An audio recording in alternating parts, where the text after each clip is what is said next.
Hi everybody, Dino Esposito here. Welcome to Pluralsight and welcome to UX-driven software design.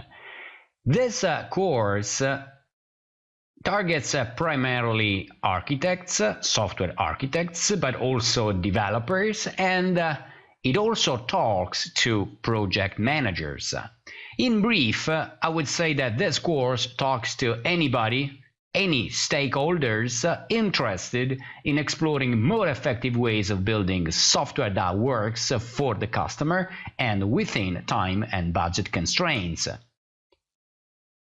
In this course, I'll present essentially a top-down development approach where some big design effort is made up front, even though it is strictly limited to the user experience.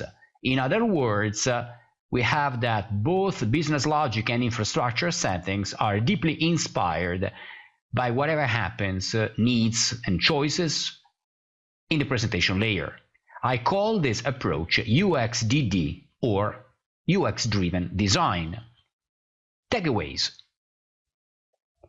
Software is essentially created for customers, but it is not always tailor-made just for customers' needs and expectations.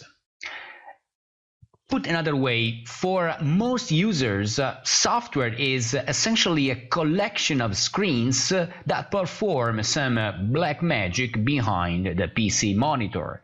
Yet, as architects, we hardly start creating software right from the set of screens that users would love to see. In more technical terms, this means performing a task-oriented analysis of requirements, and it also means designing the most effective architecture for the tasks to be implemented as and how they happen.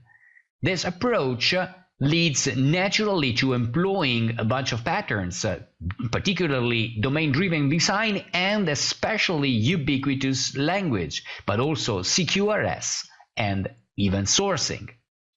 Further references. I suggest you keep an eye on the development being done at http://aa4e.codplex.com, and there you find a CQRS and event sourcing reference application. If you're looking for more traditional offline resources, I have two books to recommend, both from Microsoft Press. One is Microsoft.NET Architecting Applications for the Enterprise. Another one is Modern Web Development, which is also ideal if you happen that you or your team are relatively new to ASP.NET MVC. And finally, related courses. It is worth noting that this course, this particular one, complements modern software architecture, domain models, CQRS, and event sourcing. So I definitely recommend you take that course too if you haven't done it already. And now, without any further ado, let's start.